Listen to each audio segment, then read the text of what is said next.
Hey, this is John Sonmez from SimpleProgrammer.com.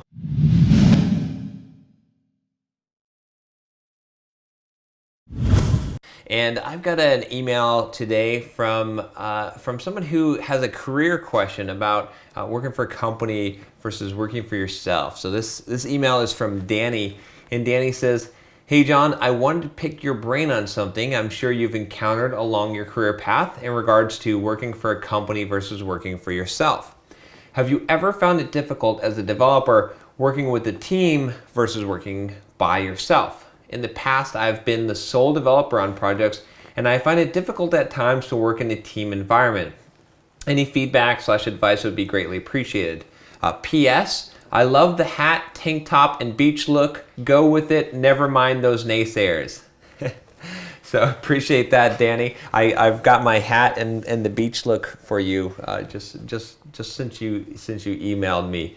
But no, to answer your question here on basically working on a team versus working for yourself, I've also found what you said to be true, that sometimes it's difficult to make that transition. I probably have a lot of difficulty doing it now since I've gotten so used to working for myself. But I guess one of the big things that I've encountered is the efficiency, right? So you can't expect the same efficiency working with someone else or working on a team as you would by yourself, right? You're going to be able to, when you're working on your own on a project, you can just sit there and code all day and get a whole bunch of stuff done. Whereas when you're working on a team, you have to you got to actually listen to people and you have to take their input, and maybe you could just code this thing up really fast, but maybe they have some input to put into that. So it ends up not being as, you end up not being as productive, but you can also produce higher quality content, right? Having multiple people working together on a project, you might not be able to produce as much raw output, but you probably can produce something better, especially if you have a really good team. So that's kind of the trade-off, and that's something to keep in mind, is that sometimes we can be really, really focused on how much we put out as opposed to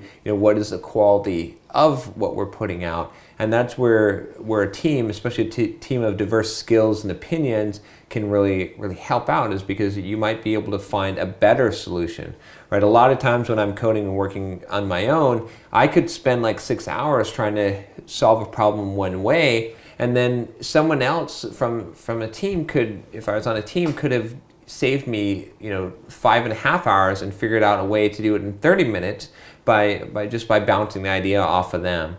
So I often use that even today, right? So I work mostly by myself, right? On the things that I work on, but I meet with a mastermind group. If you've listened to my podcast, if you haven't, go check it out. Entreprogrammers podcast. It's at entreprogrammers.com. I'll put a link below in the video.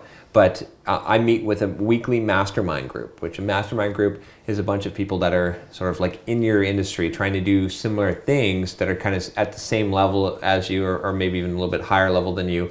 And you meet with them weekly and you discuss your ideas and you discuss what you're doing and you give feedback to each other. And that really, really helps me. So, I see a huge value in my business. It started to grow a lot more since I started working with a mastermind group. So, by yourself, you can only accomplish so much. So, that's the key thing I think to think about, is you just got to get your mindset in the right frame, which is that you need other people if you want to really be super successful. No one makes it all on their own, right? You've heard of standing on the shoulders of giants, right? It's important to have someone else to work with at some level. Now, in day-to-day operation, will you be, there's a balance here. You might be more effective working by yourself mostly, but you still need that interaction. You still need that team or someone else to work with in order to be extremely effective.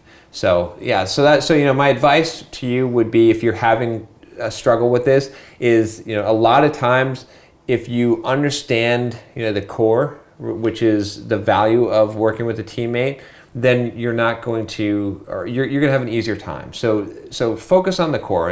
Rather than giving you practical solutions of working with people and dealing with that change, I tell you, if I can communicate to you what the value is of working with other people, then those other things will work out. And also the expectation. Do not have the same expectation in output that you would have working by yourself. Don't get so frustrated when you're thinking, oh, I could just whip this out in 10 minutes and be done with it, and you have an hour-long discussion about it instead.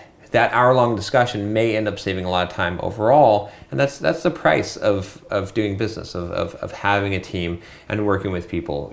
Hopefully, if it's a good team, then that price, that extra overhead and time, is worth it in the increased output overall, or the quality output. If it's a bad team, then then it's different. Then you might need to get out of that environment.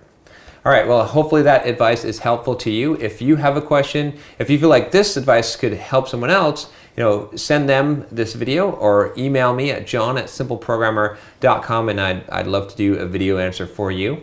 And don't forget to subscribe to the channel. I would greatly appreciate it. Take care.